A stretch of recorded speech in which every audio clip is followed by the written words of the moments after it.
नमस्कार। साल 2026 ये भारत के लिए सिर्फ कैलेंडर का एक पन्ना पलटने जैसा नहीं है। ये एक ऐसा साल होने वाला है जहां संसद के गलियारों से लेकर खेतों तक देश की पूरी दिशा तय होगी। तो चलिए समझते हैं कि भारत के लिए ये साल इतना अहम आखिर है क्यों। तो सवाल यही उठता है कि क्या 2026 भारत के इतिहास में एक बड़ा मोड़ साबित होगा? क्या ये वो साल होगा जब देश की राजनीति, अर्थव्यवस्था और यहाँ तक कि मौसम भी सब एक नई राह पकड़ेंगे? आइए इन्हीं सवालों के जवाब ढूंढते हैं। सबसे पहले बात करते हैं राजनीति की, क्योंकि 2026 में यहीं से कुछ ऐसे बदलावों की शुरुआत हो रही है जो भारत के लोकतांत्रिक भविष्य को एक नया ही आकार दे सकते हैं। और इसकी नींव रखी जाएगी 16 से 18 अप्रैल 2026 को। इस तारीख को संसद का एक विशेष सत्र बुलाया जा रहा है। ये कोई आम सेशन नहीं है, क्योंकि इसके एजेंडे में कुछ ऐसे कानून हैं जो भारत की पॉलिटिक्स की तस्वीर हमेशा के लिए बदल सकते हैं।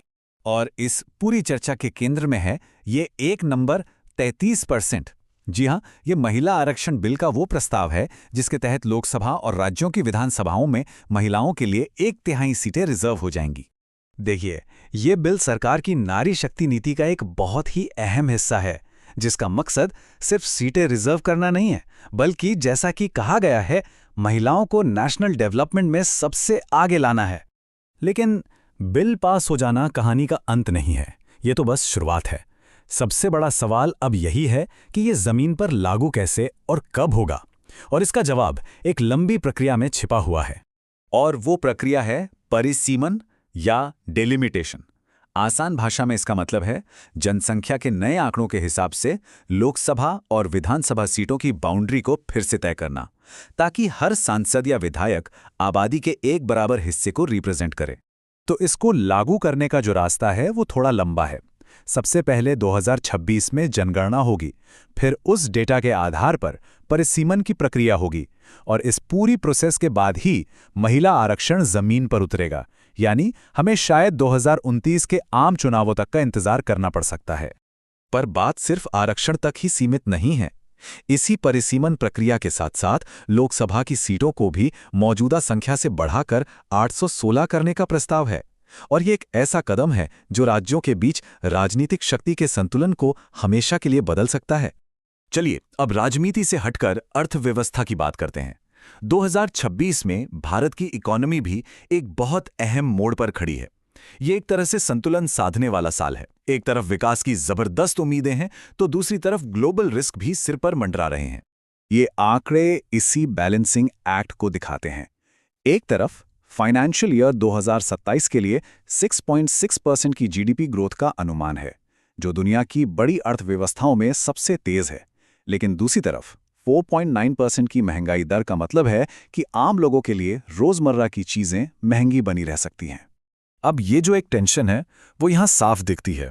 एक तरफ हमारे पास करीब करीब 697 बिलियन डॉलर का विशाल विदेशी मुद्रा भंडार है, एक तरह का सेफ्टी कवच। लेकिन दूसरी तरफ एक बहुत बड़ी कमजोरी भी है। हम अपनी जरूरत का लगभग 90% तेल इंपोर्ट करते हैं, जिसका मतलब यह है कि मिडिल ईस्ट में कोई भी संकट सीधे हमारी अर्थव्यवस्था की रफ्तार पर ब्रेक लगा सकता है। लेकिन भारत की अर्थव्यवस्था का एक बड़ा हिस्सा हमेशा आसमान की तरफ देखता है। यहाँ की आर्थिक सेहत सीधे सीधे मानसून से जुड़ी है, और 2026 के लिए जो संकेत मिल रहे हैं वो बहुत अच्छे नहीं हैं। अनुमान ये है कि 2026 का मानसून लॉन्ग पीरियड एवरेज का सिर्फ 92% ही रहेगा।